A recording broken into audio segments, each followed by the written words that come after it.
Ազգային անվտանգության ծառայությունը մտել է էջմիածնի քիմիկների զորամաս, կան բերման ենթարկվածներ, այդ թվում բարձրաստիճան զինվորականներ, գրում է Հրապարակը։ Հակակոռուպցիոն կոմիտեից Ֆակտոր TV-ին հայտնում են, որ առերևույթ հանցագործության դեպքի վերաբերյալ հաղորդումը ռազմական ոստիկանությունից ուղարկվել է հակակոռուպցիոն կոմիտե։ Օրենքով սահմանված կարգով հաղորդմանն ընթացք է տրվել, այլ մանրամասներ առայժմ չեն հաղորդվում։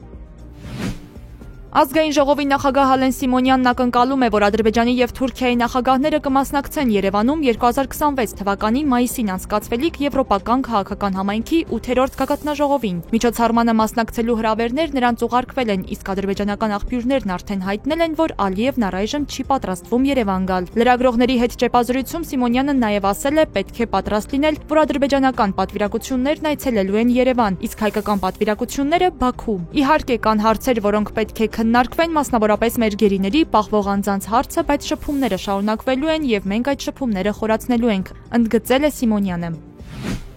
Ադրբեջանի նախագահի օգնական Հիկմետ Հաջիևը դարձյալ այսպես կոչված Զանգեզուրի միջանցքից է խոսել, հայտարարելով, թե շինաշխատանքները մոտենում են ավարտին։ Զանգեզուրի միջանցքը դեպի Ադրբեջան-Հայաստան սահման մոտենում է ավարտին։ Ադրբեջանը տեղում քրտնաջան աշխատում է տարածաշրջանային տրանսպորտային եւ լոգիստիկ կապեր հաստատելու ուղղությամբ, սոցցանցում գրել է նա։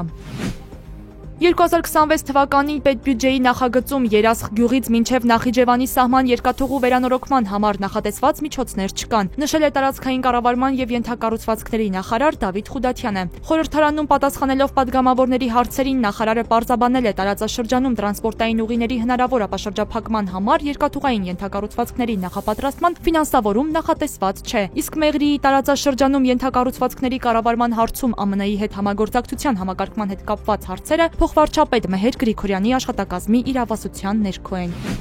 Երևանի մետրոպոլիտենի ենթակառուցվածքների նորոգման համար 2026 թվականի պետական բյուջեով նախատեսվում է տրամադրել 2.5 միլիարդ դրամ։ Խորհրդարանում հաջորդ տարվա բյուջեի նախագծի նախնական քննարկումների ժամանակ տարածքային կառավարման եւ ենթակառուցվածքների նախարար Դավիթ Խուդատյանը նաեւ նշել է, որ մետրոյի նոր կայարանի կառուցման համար կտրամադրվի 2 միլիարդ դրամ։ Ավելի վաղ Երևանի քաղաքապետարանը հայտնել էր, որ մետրոյի աչափնյակ կայարանի նախագիծն ավարտական փուլում է։ Շինարարությունը կսկսվի 2025 թվականի վերջին կամ 26 թվականի սկզբին։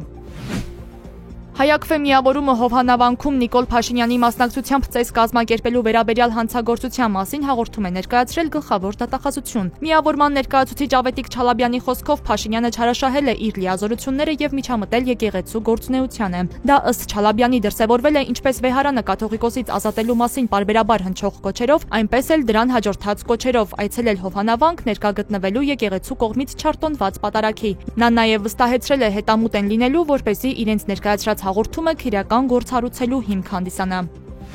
Ուկրաինական Սումիում գիշերը ռուսական օդային հարվածի հետևանքով վիրավորվել է 11 մարդ, այդ թվում 4 երեխա, 9 հարկանի բնակելի շենքում հրդեհ է բռնկվել, արտակարգ իրավիճակների ծառայության աշխատակիցները փրկել են շենքի 12 բնակիչների։ Սումիի մարզային ռազմական վարչակազմի ղեկավար Օլեգ Գրիգորովը հայտնել է, որ միայն Սումիի վրա 1 ժամվա ընթացքում 10 ռուսական անօդաչու թռչող սարք է արձակվել։ Հարվածներ են հասցվել երկաթուղային ենթակառուցվածքներին։ Հաղորդվում է նաև Խարկովի մարզում երկաթուղու վնասման մասին։